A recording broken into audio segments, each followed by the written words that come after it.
Ricardo Salvatierra no esperaba escuchar risas ese día. El auto se detuvo frente a la entrada principal de la hacienda con un crujido seco de gravilla. Eran las 4 de la tarde de un martes cualquiera, o eso pensaba él. Había regresado 3 días antes de lo previsto, sin avisar a nadie, porque los negocios en la capital habían concluido más rápido de lo esperado, o quizás porque algo en su pecho, algo que no sabía nombrar, lo había empujado de vuelta. Apagó el motor. Silencio. Ese silencio que siempre lo recibía, ese silencio que él mismo había construido, ladrillo a ladrillo, durante décadas. La hacienda Salvatierra no era un hogar, era un museo de obediencia, un mausoleo de rutinas perfectas. Pero entonces, justo cuando bajaba del vehículo, lo escuchó. Una risa, cristalina, libre, imposible. Ricardo se quedó inmóvil, con la puerta del auto abierta, la llave aún en la mano.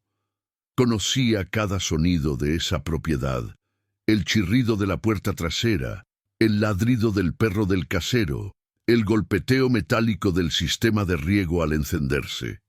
Pero esa risa no pertenecía a su mundo, venía del jardín lateral. Sin pensarlo, sin anunciarse, Ricardo caminó hacia allí, no por el sendero principal, eso habría alertado a Marta, la gobernanta, que siempre parecía tener ojos en todas partes, sino por el lateral, pegado al muro de piedra, agachándose instintivamente como un intruso en su propia casa, y entonces los vio. Lucía estaba sentada en el pasto, con las piernas cruzadas, las manos hundidas en la tierra. Tenía el cabello recogido en una trenza desprolija, mechones sueltos cayendo sobre su rostro. Llevaba puesto un vestido celeste que él nunca le había visto. Estaba descalza, y estaba riendo.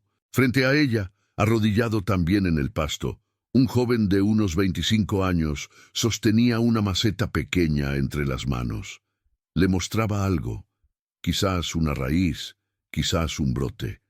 Y ella asentía con entusiasmo, tocando la planta con una delicadeza que Ricardo jamás le había visto. El joven dijo algo. Lucía respondió. Ricardo sintió que el mundo se detenía. Lucía, su hija, la que todos, médicos, terapeutas, la propia Marta, le habían dicho que nunca sería capaz de sostener una conversación real, la que, según los diagnósticos encuadernados en cuero que llenaban un cajón del estudio, padecía trastornos severos del comportamiento, incapacidad comunicativa, tendencias disruptivas. Ahí estaba ella, hablando, riendo, viva. Ricardo retrocedió sin hacer ruido, escondiéndose tras un jacarandá viejo. Su respiración se volvió pesada, las manos le temblaban. No sabía qué hacer, no sabía qué sentir.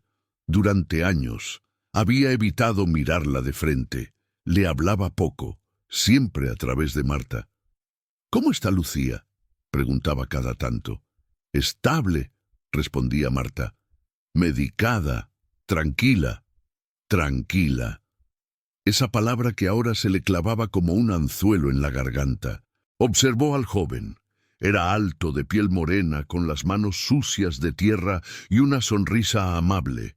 Llevaba una camisa de trabajo desgastada y botas viejas. ¿Quién era? ¿Desde cuándo trabajaba allí? Lucía tomó una pequeña pala de jardín y comenzó a cavar un hoyo con movimientos precisos, casi rituales. El joven la observaba con atención, sin apurarla. Luego, ella colocó la planta dentro del hoyo, acomodó la tierra alrededor con las manos y presionó suavemente. Cuando terminó, miró al joven y sonrió. Él le devolvió la sonrisa. Y entonces hizo algo que erizó cada fibra del cuerpo de Ricardo. Le apartó un mechón de cabello del rostro, un gesto simple, íntimo. Ricardo cerró los ojos. Cuando los abrió de nuevo, ellos ya no estaban. Habían recogido las herramientas y caminaban juntos hacia el cobertizo del fondo, hablando en voz baja. Lucía señalaba algo en el cielo. quizás una nube, quizás un pájaro. Y el joven levantaba la vista también. Ricardo esperó hasta que desaparecieron de su vista. Solo entonces se movió, pero no fue hacia la casa principal. Fue hacia el viejo galpón de herramientas al borde del terreno, un lugar que no pisaba desde hacía años. La puerta estaba entreabierta. Adentro olía a madera húmeda y aceite de motor. Se sentó en un banco oxidado y dejó que el silencio lo tragara. ¿Qué acababa de ver y por qué nadie se lo había dicho? Buscó en su teléfono, revisó los mensajes que Marta le enviaba cada semana. Lucía durmió bien, sin incidentes, medicación estable. Ninguna mención de un jardinero, ninguna mención de que Lucía saliera al jardín, ninguna mención de que hablara. Ricardo apretó el teléfono con fuerza, y entonces lo entendió. Nadie le decía nada porque él nunca había preguntado realmente. Había delegado la vida de su hija como quien delega el mantenimiento de una propiedad, y ahora, sin saberlo, había entrado a una realidad paralela donde Lucía existía de verdad. Se quedó allí, inmóvil, durante casi una hora. Cuando finalmente salió del galpón, el sol comenzaba a bajar. Caminó de vuelta hacia la casa, evitando el jardín. Entró por la puerta trasera, subió a su habitación y se encerró sin saludar a nadie. Desde la ventana de su cuarto podía ver el jardín lateral. Las herramientas estaban guardadas. Las plantas, recién trasplantadas, aún tenían tierra fresca alrededor. Y en el centro, sobre el pasto, había algo que no había notado antes. Un dibujo. No un dibujo. Varios. Hojas de papel sujetas con piedras, dispuestas en el suelo como una instalación. Ricardo entrecerró los ojos. No podía ver los detalles desde allí, pero algo en esos papeles lo llamaba. Lo inquietaba.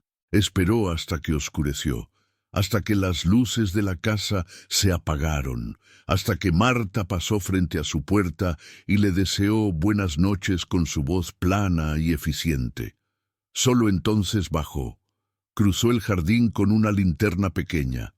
Se arrodilló frente a los dibujos, y lo que vio lo dejó sin aire. Eran retratos, pero no cualquier retrato.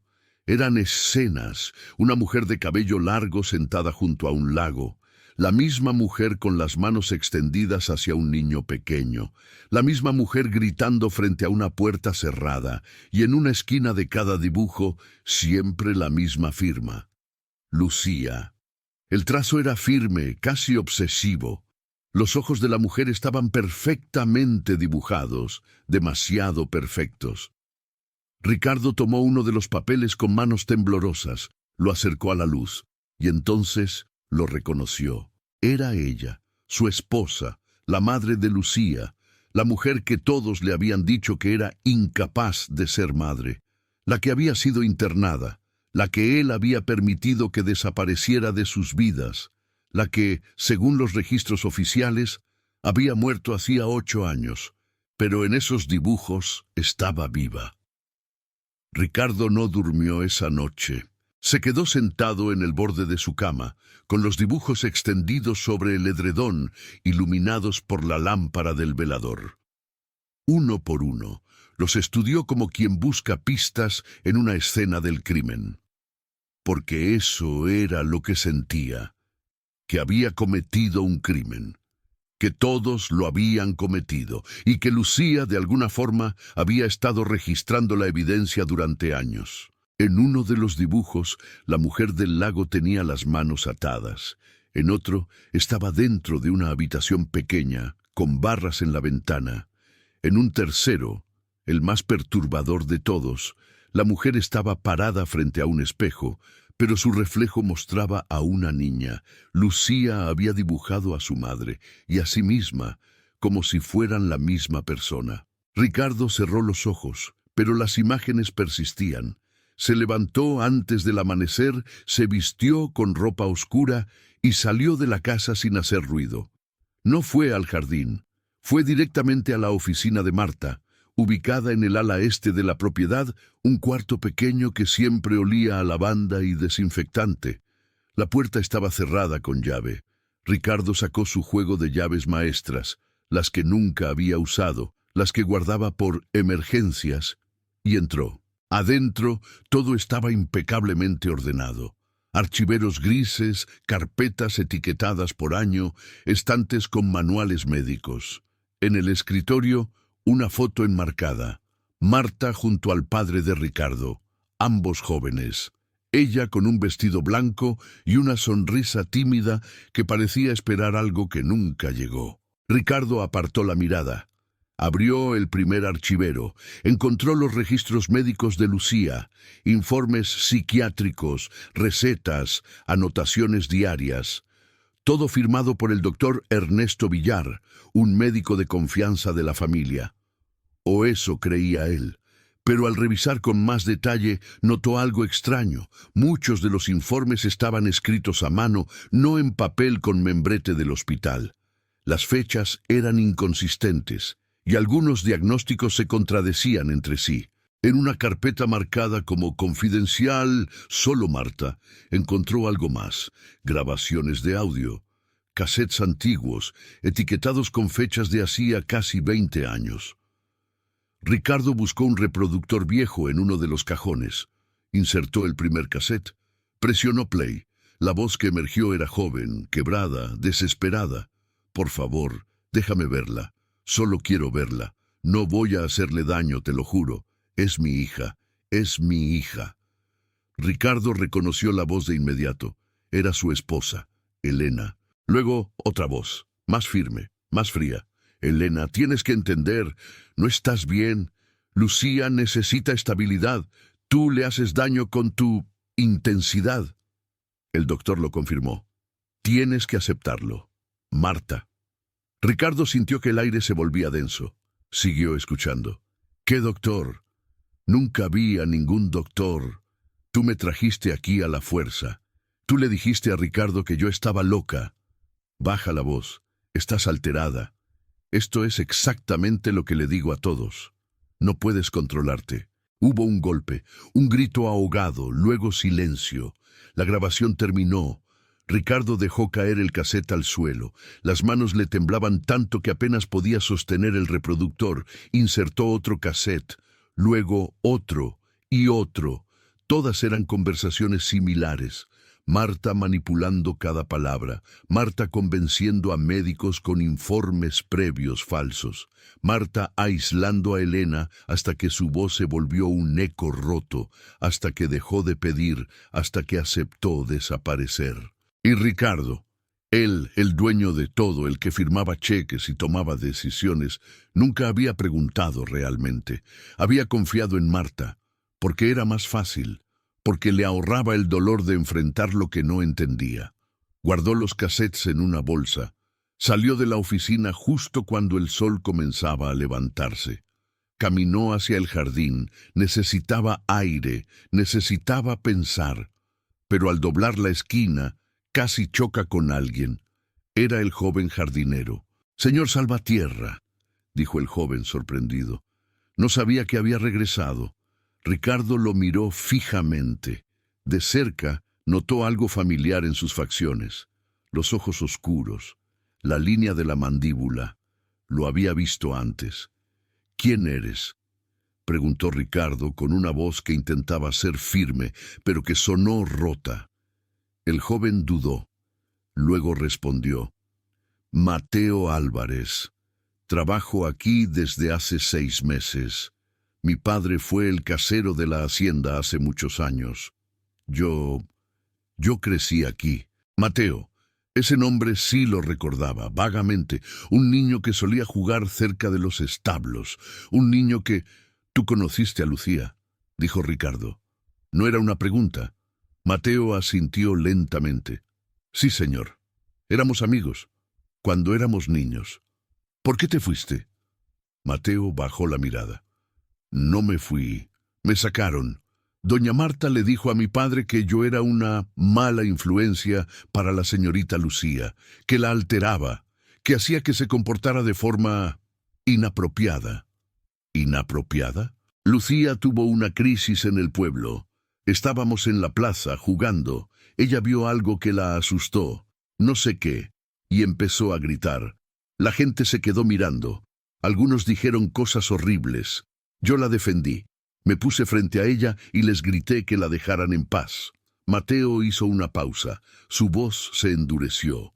Doña Marta dijo que yo la había provocado, que era mi culpa. Mi padre no tuvo opción. Nos fuimos al día siguiente. Ricardo sintió algo rompiéndose dentro de su pecho, algo viejo y oxidado que llevaba años ahí, atascado. ¿Por qué volviste? Porque mi padre murió hace un año, y antes de morir me hizo prometer que cuidaría de Lucía si alguna vez tenía la oportunidad. Me dijo que ella era especial, que no merecía estar sola. Ricardo tragó saliva. ¿Ella te recuerda? Mateo sonrió. Fue la primera vez que Ricardo vio algo parecido a la luz en esa conversación. Sí, señor, me reconoció el primer día. No dijo nada frente a doña Marta, pero cuando estuvimos solos en el jardín, me tomó de la mano y me llevó hasta el viejo laurel que plantamos juntos cuando éramos niños. Todavía está ahí. Ricardo no supo qué decir, solo asintió. Mateo se disculpó y siguió caminando hacia el cobertizo. Ricardo se quedó parado en medio del jardín, con la bolsa de cassettes colgando de su mano, sintiendo que todo lo que creía saber se desmoronaba. Esa tarde, mientras Marta preparaba la cena, Ricardo subió al ático. Ahí guardaban las cosas viejas de la familia, muebles, cajas con fotografías, documentos legales. Buscó hasta encontrar lo que necesitaba, el certificado de defunción de Elena. Lo leyó 3 veces, muerte natural, paro cardíaco, firmado por el doctor Ernesto Villar, pero no había registro de hospital, no había autopsia, solo una firma. Ricardo sacó su teléfono, buscó al doctor Villar, encontró su clínica privada en la capital. Llamó. «Clínica Villar, ¿en qué puedo ayudarlo?» «Necesito hablar con el doctor, es urgente». «¿De parte de quién?» «Ricardo Salvatierra». Hubo una pausa larga, demasiado larga. «El doctor está jubilado, señor. No atiende más. Necesito su dirección». «No puedo darle esa información». Ricardo alzó la voz. «Soy Ricardo Salvatierra. Ese hombre firmó documentos sobre mi familia. Necesito hablar con él. Ahora». Otro silencio. Luego, un suspiro. Esperé. 10 minutos después, tenía la dirección. Al día siguiente, manejó 4 horas hasta un pueblo pequeño en las montañas. Encontró al doctor en una casa modesta, con jardín descuidado y pintura descascarada. El hombre tenía 70 y tantos años, el rostro surcado de arrugas, las manos temblorosas. Cuando Ricardo se presentó, el doctor palideció. «No pensé que vendría», dijo en voz baja. «¿Dónde está Elena?» El doctor cerró los ojos. «Viva». «¿Dónde?» «En un refugio, a 2 horas de aquí. Marta me pagó para que firmara el certificado. Dijo que era lo mejor para todos, que Elena estaba enferma, que no podía cuidar a la niña, que...» Su voz se quebró. «Yo necesitaba el dinero. Mi clínica estaba quebrando. Acepté. Nunca me perdoné». Ricardo sintió que todo su cuerpo ardía, de furia, de vergüenza, de dolor. «Dame la dirección». El doctor escribió algo en un papel con manos temblorosas. Se lo entregó. «Ella no sabe que viene», susurró, «pero sabe que existen. A ella y a Lucía. Siempre lo supo». El refugio estaba al final de un camino de tierra, rodeado de pinos y silencio. Ricardo bajó del auto con las piernas entumecidas. Había manejado 2 horas sin parar, sin música, sin nada más que el sonido de su propia respiración irregular. Ahora, parado frente a la puerta de madera desgastada, se dio cuenta de que no había ensayado qué decir. ¿Cómo se pide perdón por 18 años de abandono? Tocó la puerta. Una mujer mayor con delantal y expresión amable abrió. «¿Busca a alguien?» «A Elena Mendoza». La mujer lo estudió con desconfianza. «¿Quién pregunta?» «Su esposo». La expresión de la mujer cambió. Algo entre lástima y furia cruzó su rostro. Se hizo a un lado sin decir nada más. Ricardo entró. El lugar era simple pero limpio. Una sala común con sillones viejos, una cocina pequeña, un pasillo con varias puertas. Olía a pan recién hecho y a detergente. En una esquina, una mujer de cabello largo y gris estaba sentada junto a una ventana, tejiendo algo con lana celeste. Elena. Había envejecido. Las arrugas surcaban su rostro como ríos secos. Pero sus ojos, esos ojos que él había olvidado, que había permitido que desaparecieran de su memoria, seguían siendo los mismos. Ella levantó la vista, lo vio, y no dijo nada. Ricardo dio un paso adelante, luego otro, se detuvo a unos metros de distancia, incapaz de acercarse más.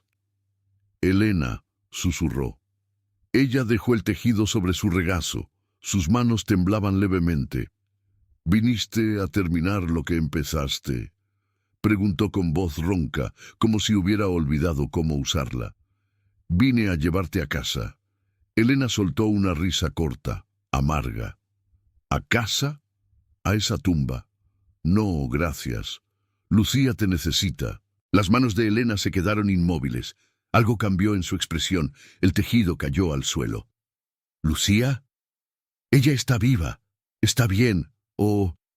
Ricardo tragó saliva. «Está mejor de lo que yo creía. Y te dibuja. Todo el tiempo. Te dibuja a ti». Elena se levantó bruscamente. Caminó hacia él con pasos rápidos, nerviosos. Se detuvo justo frente a su rostro.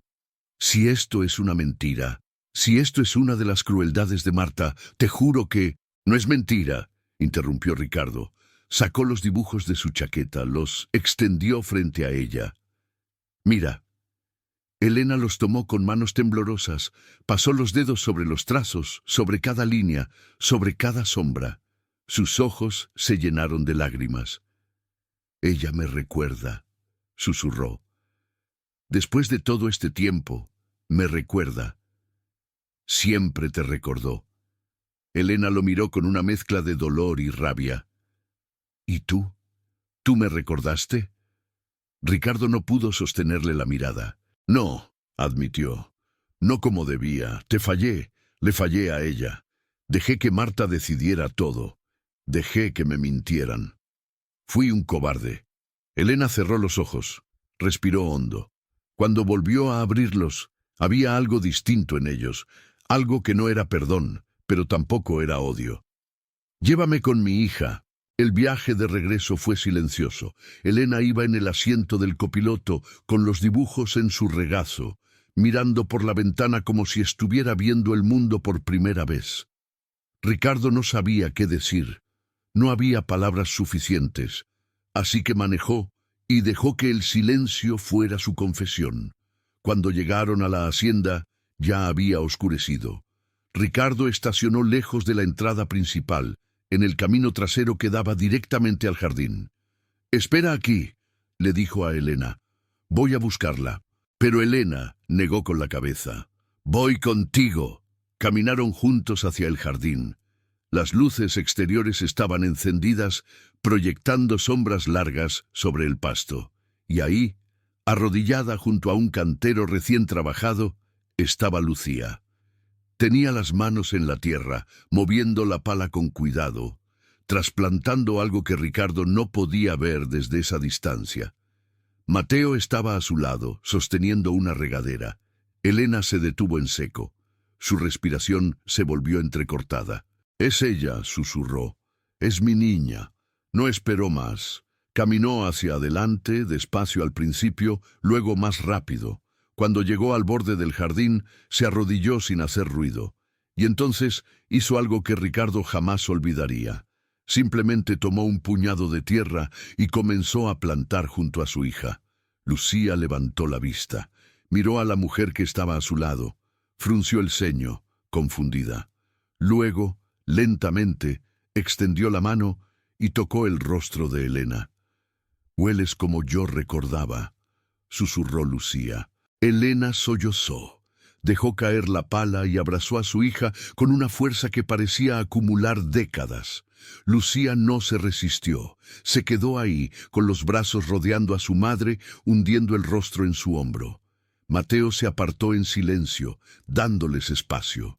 Ricardo se quedó de pie a unos metros observando la escena, sintiendo que algo dentro de él, algo duro y viejo, finalmente se rompía. Pero la paz duró poco. 2 días después, Marta descubrió que Elena había regresado. Ricardo lo supo porque escuchó gritos en el pasillo. Cuando bajó, encontró a Marta frente a Elena, con el rostro enrojecido de furia. «¿Cómo te atreves a volver aquí? No tienes ningún derecho. Eres una enferma. ¿Vas a hacerle daño a Lucía otra vez?» Elena se mantuvo firme. «La única enferma aquí eres tú, Marta. Siempre lo fuiste». Marta dio un paso adelante, amenazante. Ricardo se interpuso.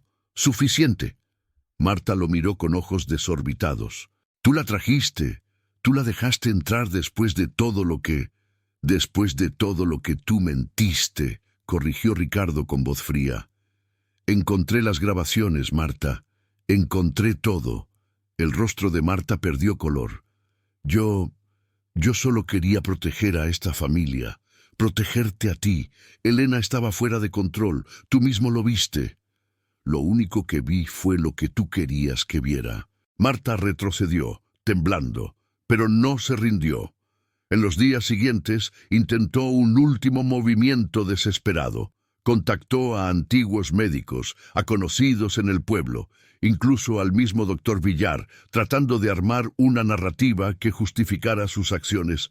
Esparció rumores sobre Mateo, insinuando que era inapropiado que estuviera cerca de Lucía, que tenía intenciones ocultas.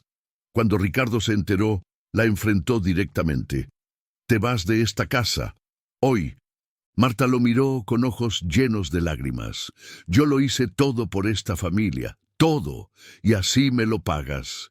No hiciste nada por esta familia, lo hiciste por ti, porque estabas resentida, porque mi padre nunca te miró como tú querías, y descargaste tu veneno en 2 mujeres inocentes». Marta salió de la hacienda esa misma tarde, con 2 maletas y sin despedirse de nadie. Ricardo no sintió lástima, solo alivio, pero el daño ya estaba hecho. Mateo se había alejado. Los rumores lo habían herido más de lo que admitía. Cuando Ricardo fue a buscarlo al cobertizo, lo encontró guardando sus herramientas. «No me voy por mí», dijo Mateo sin mirarlo. «Me voy porque no quiero causarle más problemas a Lucía. Tú no eres el problema. No importa, siempre seré el problema para alguien». Mateo se fue esa noche, y Lucía, al descubrirlo, entró en una crisis que Ricardo no sabía cómo manejar. No gritó, no lloró. Simplemente dejó de hablar, dejó de comer, dejó de salir al jardín. Y una tarde, Elena la encontró en el jardín, cortando la cerca viva que había cultivado con Mateo. Arrancaba las ramas con las manos desnudas, sin guantes, sangrando. Elena corrió hacia ella, la detuvo, la abrazó. «Ya basta, mi amor, ya basta». Lucía se derrumbó en sus brazos, y por primera vez en años gritó, «¡Que vuelva!». Elena la meció en silencio, y cuando Lucía finalmente se calmó, le susurró, «Vamos a arreglar esto, pero no así, no destruyendo lo que construiste. Vamos a hacer algo nuevo, algo que nadie pueda quitarnos». Esa noche, Elena le propuso a Ricardo una idea que lo dejó sin palabras: convertir parte de la hacienda en un espacio terapéutico. Un lugar donde niños y jóvenes como Lucía, o como ella había sido, pudieran encontrar voz sin ser juzgados. Ricardo aceptó de inmediato, y por primera vez en su vida no tomó el control. Dejó que Elena liderara, dejó que Lucía decidiera. Semanas después, Mateo recibió una carta. Adentro, una foto. El viejo laurel que había plantado con Lucía, ahora replantado en el centro del jardín. Y junto a él, una placa pequeña con su nombre grabado: Mateo volvió. No aceptó el trabajo de inmediato. Dudó. Pero cuando vio a Lucía esperándolo en el jardín, con las manos en la tierra, sin prisa, sin palabras, solo con una sonrisa tranquila, supo que era el lugar al que pertenecía. Ricardo ya no daba órdenes, plantaba junto a su hija, y un día, en silencio, le entregó una caja. Adentro, todos los dibujos que Marta había interceptado, restaurados, enmarcados. Lucía los observó durante mucho tiempo. Luego sonrió. «Gracias, papá». Fue la primera vez que lo llamaba así. Meses después, el nuevo espacio fue inaugurado. Lucía eligió el nombre, el invernadero de los que hablan sin sonido. Ahí, ella lidera talleres sensoriales. Trabaja con niños neurodivergentes, con jóvenes que alguna vez fueron llamados difíciles, incapaces, rotos. Y en la entrada del invernadero hay un letrero con palabras escritas por ella misma. Cuando me encerraron el cuerpo, fui a la raíz. Cuando me olvidaron, me volví flor. Hoy sé, no era yo la que no sabía hablar. Era el mundo el que no sabía escuchar.